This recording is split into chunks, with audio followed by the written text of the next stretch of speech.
Prior to 2007, there was an identification of a significant burden of drowning in Southeast Asia. And this was identified as in low and middle income nations. I think the first identification would probably have come out during the WHO's Burden of Disease report of 2004. There had been some people working specifically in drowning in Southeast Asia. ILS invited them to participate in our 2007 World Water Safety Conference in Porto, Portugal.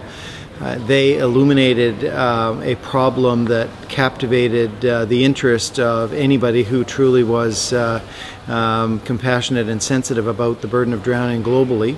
And it provided an opportunity for ILS to find a unique role. And that unique role would be different from the role of its member federations, and that would be to look after or at least provide some leadership and education to the burden of drowning in low and middle income countries that were not members of the International Lifesaving Federation.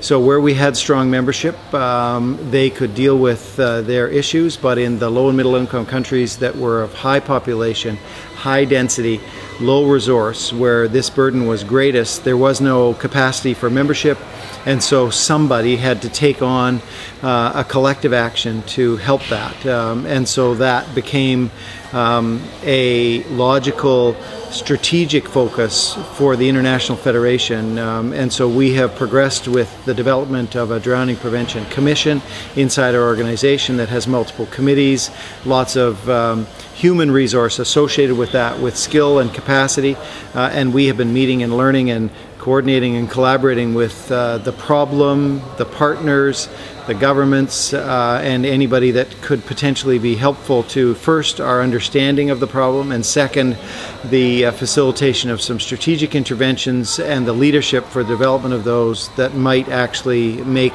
an effective difference.